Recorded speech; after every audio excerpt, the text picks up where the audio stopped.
दोस्तों, उत्तर प्रदेश के आजमगढ़ शहर में एएसपी अंजलि शर्मा अपने पद पर नियुक्त थीं। एक दिन वे अपने सरकारी आवास में बच्चे को खिला रही थीं। तभी एक महिला, मीना नाम की, रोती हुई उनके पास पहुंची और उनके पैर पकड़कर चिल्लाने लगी कि वह बर्बाद हो गई है, उसके साथ बहुत बड़ा अन्याय हुआ है और उसकी इज्जत लूट ली गई है। अंजलि ने उसे उठाते हुए पूछा, अरे उठो, तुम्हें क्या हुआ है? मेरे पैर पकड़कर क्यों रो रही हो और यह सब क्या बोल रही हो?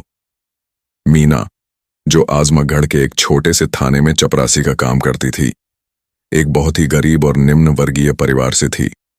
उसकी एक बेटी थी और उसका पति हमेशा शराब पीता था, इसलिए घर में कमाने वाली अकेली मीना ही थी। वह थाने में चपरासी का काम करके अपने परिवार का पालन पोषण करती थी। एक रात करीब 10 बजे मीना को थाने से फोन आया कि अभी आकर थोड़ा झाड़ू पोछा कर दो, क्योंकि बारिश की वजह से थाने में बहुत कीचड़ हो गया है। मीना उस रात 10 बजे थाने की ओर गई, लेकिन उस रात उसके साथ एक ऐसी घटना हुई जिसने पूरे आजमगढ़ शहर को हिला दिया। इस घटना का पर्दाफाश एसपी अंजलि शर्मा ने ऐसे किया कि किसी ने सोचा भी नहीं होगा। बारिश की वह रात कभी भूलने लायक नहीं होगी। उस रात थाने में सिर्फ इंस्पेक्टर विनय कुमार थे। वैसे तो विनय कुमार बड़े ही कर्तव्यनिष्ठ, जुझारू और ईमानदार ऑफिसर थे, लेकिन कहते हैं कि इंसान की नीयत में कब खोट आ जाती है पता नहीं चलता। मीना एक जवान महिला थी। उस रात थाने में सारे पुलिस वाले राउंड पर गए हुए थे और कुछ हवलदार थाने के बाहर बैठे हुए थे। केबिन में सिर्फ इंस्पेक्टर विनय कुमार थे। विनय कुमार ने मीना से कहा, मीना, तुम आ गई हो, यहाँ की थोड़ी साफ सफाई कर दो, क्योंकि कल कुछ बड़े ऑफिसर आने वाले हैं और वे थाने को देखेंगे, और थाना इस तरह गंदा रहेगा तो अच्छा नहीं लगेगा। तब मीना झाड़ू और पोछा लेकर इंस्पेक्टर साहब के केबिन में गई। इंस्पेक्टर साहब वहीं बैठे हुए थे और अपनी निगाहों से मीना को घूर रहे थे। मीना को शक हो गया था कि इंस्पेक्टर साहब के इरादे नेक नहीं लग रहे हैं। मीना बार बार अपने कपड़े ठीक कर रही थी, लेकिन विनय कुमार उसे घूर घूर कर देख रहे थे। तभी उस रात विनय कुमार ने कुछ दरोगाओं को शहर का राउंड मारने को कहा, और जो हवलदार बाहर बैठे थे उन्हें कहा कि जाओ, तुम पास के होटल पर कुछ खा कर आओ। वे दोनों हवलदार भी इंस्पेक्टर साहब की बात मानकर निकल गए। अब उस रात पूरे थाने में सिर्फ इंस्पेक्टर साहब अकेले थे। उस थाने में कैमरा नहीं था, क्योंकि वह थाना बहुत छोटा और गांव का था, तो वहां कैमरे की जरूरत नहीं पड़ती थी। अब इंस्पेक्टर साहब ने मीना का हाथ पकड़ा तो मीना कहने लगी, अरे साहब, यह क्या कर रहे हो? छोड़ो मेरा हाथ, मुझे काम करना है। तब इंस्पेक्टर साहब कहने लगे, अरे मीना, थोड़ी सी तनख्वाह ज्यादा ले लेना, लेकिन आज मेरी भी थोड़ी सफाई कर दो। तब मीना कहने लगी, साहब छोड़ो मेरा हाथ, क्या कर रहे हो आप? तब इंस्पेक्टर साहब कहने लगे, चुपचाप जैसा कहता हूं वैसा कर लो, नहीं तो तुम्हारी ऐसी हालत करूंगा कि कहीं मुंह दिखाने लायक नहीं रहोगी। तुम्हारे पति को उठाकर जेल में डाल दूंगा, तुम्हारी बच्ची की जिंदगी खराब कर दूंगा। इस तरह इंस्पेक्टर उस मीना को धमकियां देने लगे। मीना बहुत घबरा गई।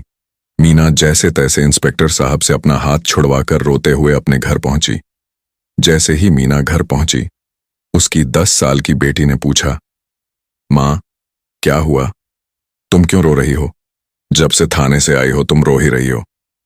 तब मीना अपनी बच्ची को कहने लगी, कुछ नहीं बेटी, वो मैं फिसल गई थी, मेरे हाथ में मोच आ गई, इस वजह से रो रही हूं। मीना बहुत सहम गई थी, क्योंकि इंस्पेक्टर ने जो धमकियां दी थीं वे साधारण नहीं थीं, और मीना के साथ जो घटना हुई थी वह भी कोई साधारण नहीं थी। मीना बहुत ज्यादा परेशान हो गई थी। उसकी आंखों में बार बार वही दृश्य घूम रहा था, क्योंकि मीना एक बहुत ही संस्कारी महिला थी। उसके सिर पर उसके घर की जिम्मेदारियां थीं।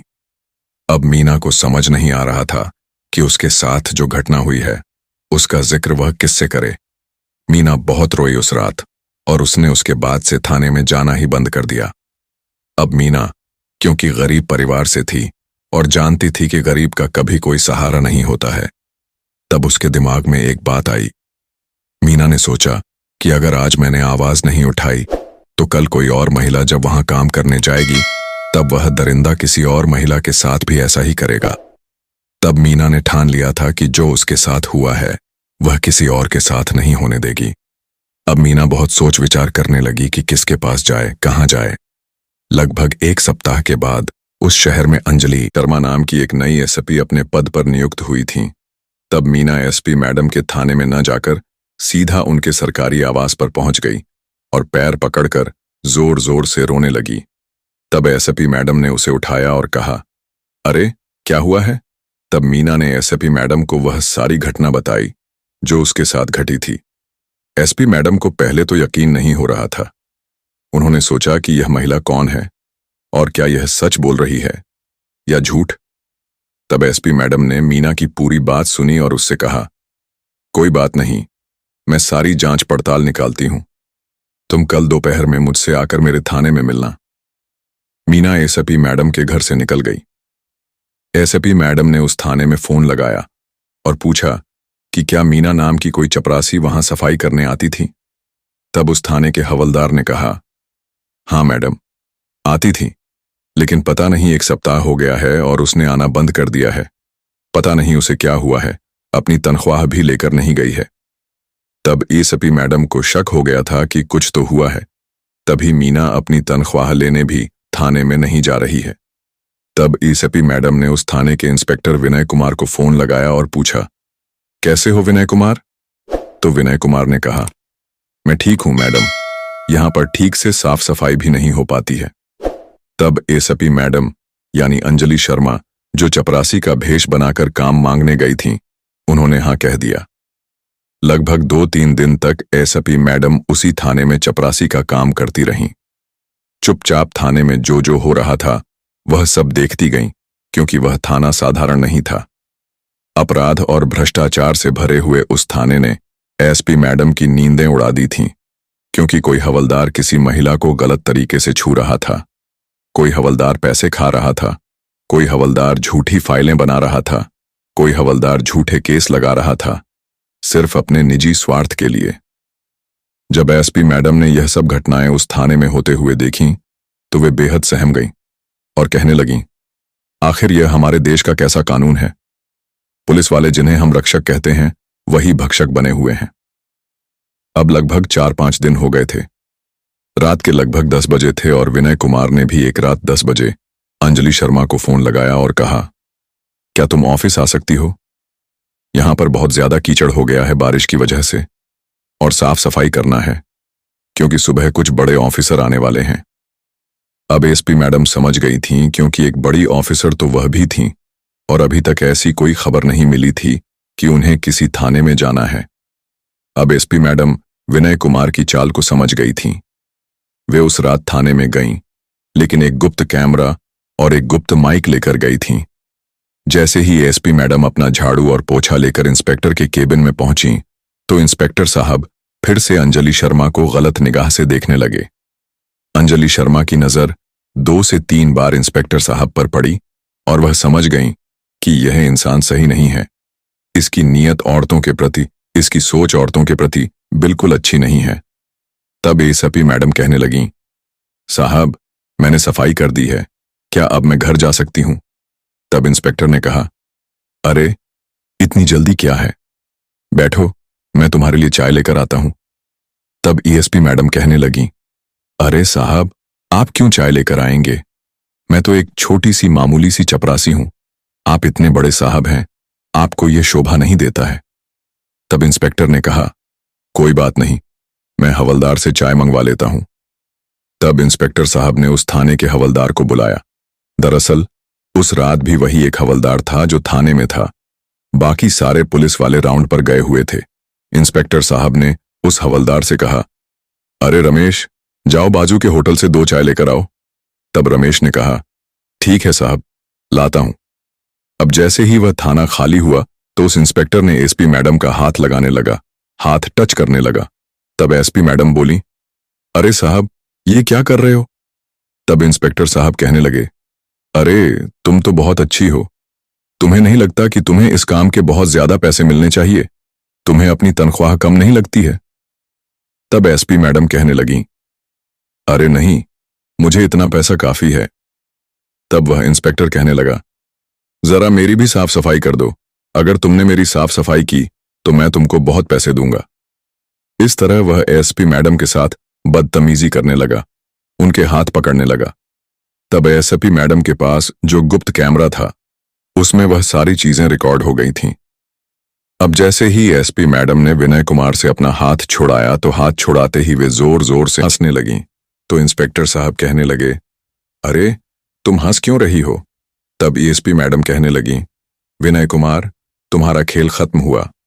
अब यह सुनते ही इंस्पेक्टर साहब घबरा गए, कहने लगे, अरे कौन हो तुम और मुझे नाम से क्यों पुकार रही हो? तब एसपी मैडम ने अपनी असली पहचान बताई। वे कहने लगीं, मैं तुम्हारे शहर की एसपी हूं, अंजलि शर्मा, जो कुछ दिन पहले ही तुम्हारे शहर में ज्वाइन हुई हूं, और मैंने तुम्हारे बारे में जो सोचा था, जो सुना था, वह बिल्कुल सही था। मैंने कुछ दिन पहले तुम्हें फोन करके जब पूछा था कि मुझे तुम्हारे खिलाफ कुछ कंप्लेंट मिली है, तभी तुम्हारे हाव भाव से मैं समझ गई थी कि दाल में कुछ तो काला है और तुमने कुछ तो गलत किया है। सच सच बताओ, तुमने मीना के साथ क्या किया? तब इंस्पेक्टर साहब कहने लगे, अरे मैडम, कौन मीना? मैं किसी को नहीं जानता हूं। तब एसपी मैडम कहने लगीं, ठीक है, तुम मीना को नहीं जानते, लेकिन तुमने मेरे साथ क्या किया? मैं यहां पर चपरासी की नौकरी कर रही थी, तो तुम्हारे यहां चपरासी इसलिए आते हैं कि तुम अपनी दरिंदगी उनके ऊपर निकाल सको। अब क्योंकि विनय कुमार को एहसास तो हो गया था कि उसने बहुत बड़ी गलती कर दी है, उसे पता नहीं था कि वह अपनी नौकरी से भी हाथ धो बैठेगा और जेल में सजा भुगतेगा, जेल काटेगा, क्योंकि एसपी मैडम ने विनय कुमार को पक्के सबूत के साथ पकड़ा था। तब वह विनय कुमार थाने में एसपी मैडम के पैर पकड़कर रोने लगा और कहने लगा, मैडम, मुझे माफ कर दो, मुझसे बेहद बड़ी गलती हो गई, मैं बहक गया था, मुझे यह सब चीजें नहीं करनी थीं, मैं इन सब चीजों में फंस गया था। तब एसपी मैडम कहने लगीं, तुम्हें नहीं पता है कि एक नारी कहां कहां दबी हुई है? तुम्हें नहीं पता है कि नारियों के ऊपर कितना अत्याचार होता है? वह मीना अपने घर में कमाने वाली इकलौती थी। आज तुम्हारी वजह से उसका परिवार सड़क पर आ गया है, उसके परिवार में कोई कमाने वाला नहीं है। तुम जैसे लोगों की वजह से न जाने कितनी ही मीनाएं ऐसी होंगी जिन्होंने अपने सपनों से समझौता किया, अपने घर को बर्बाद होते देखा, अपनी जिंदगी बर्बाद होते देखी। तब विनय कुमार एसपी मैडम की बात को समझ गया था और उनसे माफी मांगने लगा। अब उस थाने में उस रात कोई नहीं था और एसपी मैडम ने यह भी सोचा कि अगर मैंने इसकी करतूत सबको बताई तो शायद इससे पुलिस फोर्स का नाम खराब होगा, सब लोगों के प्रति पुलिस वालों का नजरिया बदल जाएगा। तब एसपी मैडम ने चुपचाप इस घटना को अंजाम दिया और इंस्पेक्टर साहब के लिए सबूत लेकर उच्च न्यायालय में गईं और वहां पर सारी कार्रवाई गुप्त तरीके से करवाकर, गुप्त तरीके से गवाही दिलवाकर इंस्पेक्टर से उसकी नौकरी छीनी और उसे 3 साल के लिए जेल में बंद करवाया।